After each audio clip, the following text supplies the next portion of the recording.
Hello Savvy Expats, it's me again, Isabella. Today we created a video that features 7 things Filipinos practice during Holy Week.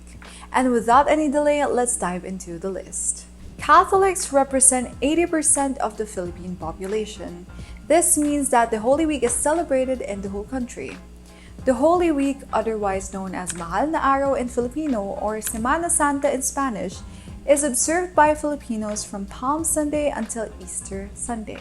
Filipinos commemorate this event by observing the trials, death, and resurrection of Jesus Christ as seen in the practices held on different days of the week.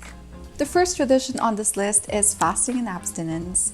The Catholic Church observes fasting and abstinence during Ash Wednesday and Good Friday. Filipinos abstain from meat and some completely fast from food. Alcoholic beverages are also not consumed on these days since Holy Week is also about sacrificing things you like doing as a way of remembering Jesus Christ's sacrifice. For savvy expats, it's worth noting restaurants who stay open during this week usually swap out meals consisting of meat with fish. Second on this list is Pabasa ng Pasyon. Filipinos gather around to read or chant the Passions of Christ after the Mass on Palm Sunday until Maundy Thursdays.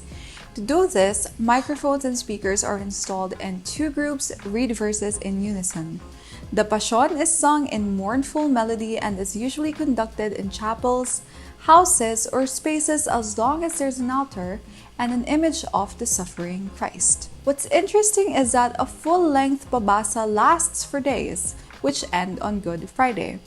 Because of its length, chanters shift from time to time to continue the practice. Third up is Visita Iglesia or visiting churches. Filipinos form panatas or vows during the Holy Week and visit churches during Maundy Thursday to Good Friday. Usually, they visit 7 churches as part of the tradition, but this can also go up to 14 churches, which signifies the 14 stations of the cross. They believe that completing this vow grants their prayers, and if you want to experience Visita Iglesia but are hesitant because of its religious origins, you can still do so since churches share the cultural and historical insights about the country. Usually, visiting provinces in the Philippines includes churches because of their history and architecture. So it's not just for religious people, but it's also for those who want to experience a unique cultural trip around the Philippines. Siete Palabras is a Spanish phrase meaning 7 last words.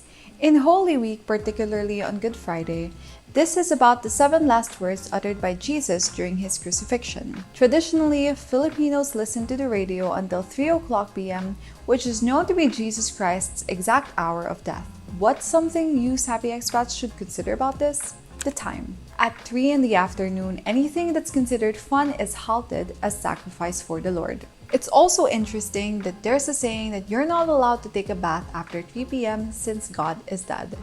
So it's worth remembering these things if you guys are considering going out and having fun during this week since most establishments are closed. Penitentia or penance is practiced when men and women practice self-flagellation to seek forgiveness for their sins. Practitioners use bamboo strips tied with rope or leather to hit their backs or lie on the ground as a form of penance. Pampanga is famous for this tradition where visitors also watch the spectacle of people lashing their backs and carrying crosses in the streets. Other provinces such as Bataan also have penitents wearing crown thorns as their practice. While this tradition remains a spectacle for others, this is not for the faint of heart, especially for people who do not like to see self-infliction. Sixth is the nakolo, which is a tradition portraying Christ's suffering, crucifixion, and resurrection. It's typically presented in stages, streets, churches, or open spaces and is done through narration and roleplay. Similar to penitentia, there are lots of sightseers who gather every year to watch the event. But something to remember for our savvy expats is that the church has discouraged these acts since a lot of them are done for the sake of tourism. If you're planning on watching, it's important to do research on places that do stage plays, such as in Malolos, Bulacan and San Fernando, Pampanga. Lastly, we have salubong or Easter Sunday. This is about the Virgin Mary, meaning Jesus when he came back to life. This is celebrated at sunrise around 5 a.m. wherein a procession of 2 statues are paraded towards the church. A young girl in white steps to the stage where the 2 statues are to lift the black veil of the Virgin Mary, which signifies the end of her sorrow. A note for savvy expats who want to experience this tradition is to wake up as early as 3 a.m. because that's when practitioners start to arrive at the event. Also, this is when festivities resume once again, so if you want to attend parties and gatherings, you can plan out your events after Easter Sunday.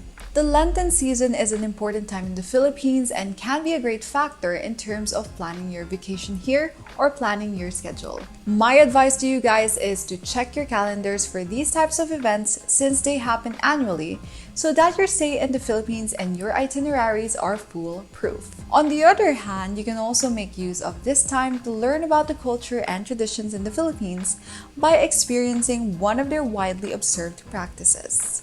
And that's it for today's video. We hope that this list will help you navigate the cultures and traditions in the Philippines more when you visit. Did we miss any traditions that Filipinos practice during the Lenten season? Let us know in the comment section below. Also, if you agree with this, give us a like and subscribe to our channel. I'll see you guys next time.